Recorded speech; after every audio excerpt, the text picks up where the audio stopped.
Por el bien de todos, primero los pobres. Es una frase que hoy es una alegre realidad, con la disminución de 13.4 millones de pobres. Soy Paola Aimé, artista interdisciplinaria, docente e investigadora. Y hoy quiero compartir con ustedes algunas ideas, algunas reflexiones acerca de lo que significa realmente la disminución de la pobreza. Durante los gobiernos neoliberales pudimos ver un creciente número de pobres, una creciente desigualdad entre los que iban acumulando cada vez más riqueza y los que iban siendo cada vez más pobres. Y de esta misma manera también pudimos observar una creciente y voraz violencia. Numerosos organismos internacionales como la ONU, como el Consejo Latinoamericano de Ciencias Sociales, como la propia UNAM, durante décadas han hablado de la relación que existe entre la pobreza y el incremento de violencia. Pero bueno, tal parece que los gobiernos neoliberales hicieron caso omiso. O quizá habían otras razones de mayor peso que atender el bienestar social. Todos estos organismos internacionales, todas estas universidades, académicos, estudiosos alrededor de las ciencias sociales, señalaban sobre todo 4 puntos muy importantes para atender el problema de la violencia. 1, la disminución de la pobreza como tal. 2, la disminución de la brecha entre pobres y ricos. 3, un sistema real de justicia. Y 4, un sistema de oportunidades. Pues bien, esto no son datos nada más aislados, ocurrencias. No, como acabo de mencionar, son datos que vienen de un análisis, de un estudio científico, social, en donde se observa que a mayor pobreza, mayor incremento de la violencia en una población. ¿Por qué? Porque una población que se ve mermada, que no tiene oportunidades, ¿qué oportunidades? De estudio, de trabajo, de desarrollo personal, de desarrollo cultural.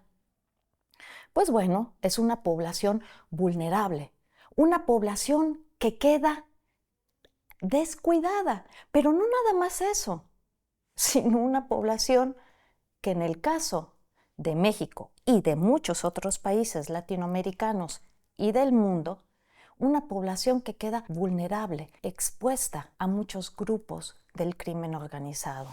No es gratuito que el reciente dato que arrojó el INEGI de esta disminución de la pobreza de 13.4 millones de pobres vaya acompañada de otro dato, que en los últimos 10 meses vemos una disminución del 25% en crímenes, en asesinatos, es decir, en violencia.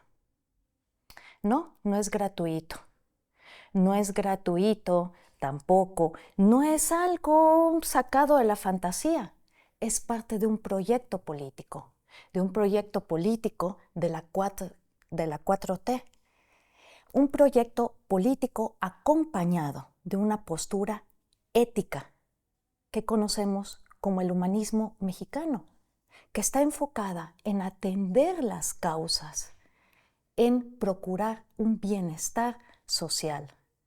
No es gratuito que durante el sexenio del presidente Andrés Manuel López Obrador se hayan abierto 202 universidades públicas del bienestar Benito Juárez, ofreciendo así oportunidades a jóvenes, sobre todo de regiones que habían sido menospreciadas, marginadas.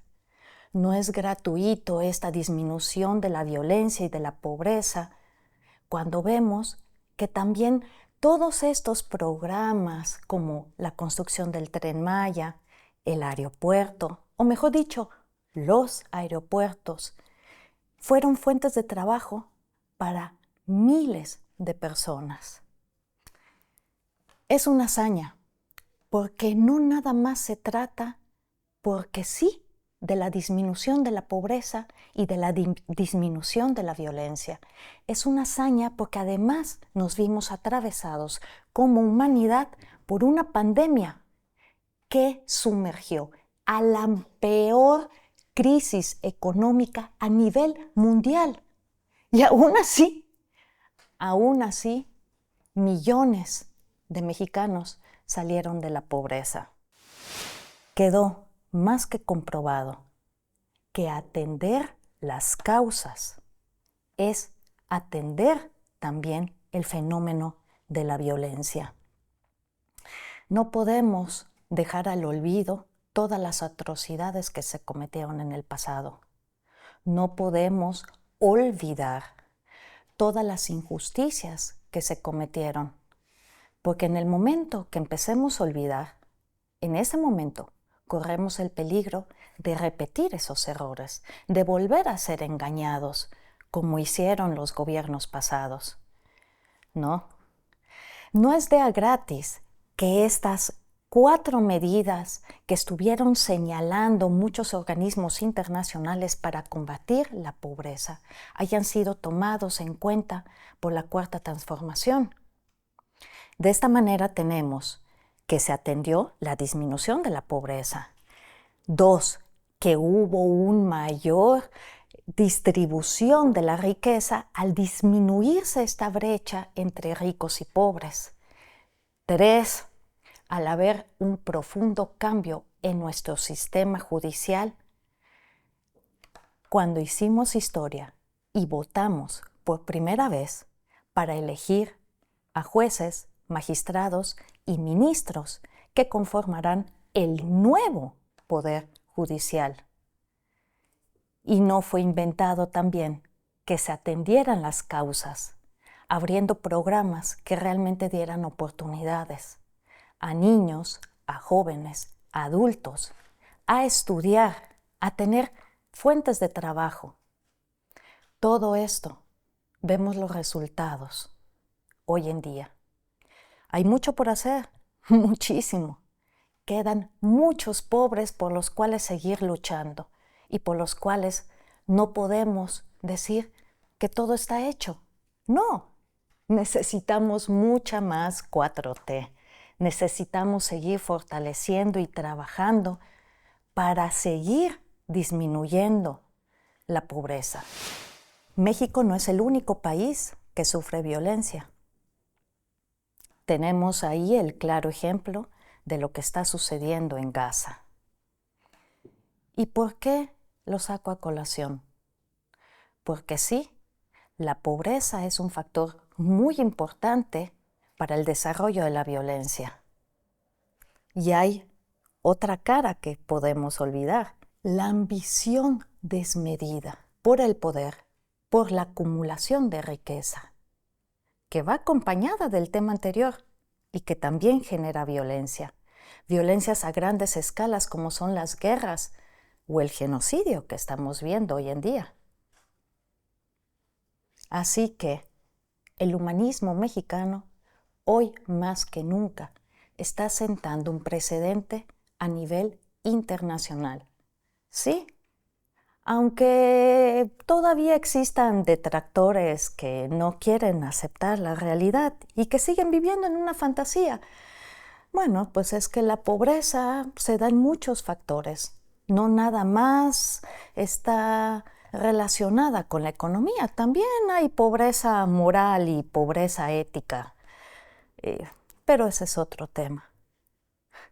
Lo que nos atañe hoy en día es realmente seguir analizando, seguir fortaleciendo y seguir trabajando todas, todos, todes unidos para fortalecer aún más la Cuarta Transformación, para que no se nos olvide que por el bien de todos, primero los pobres.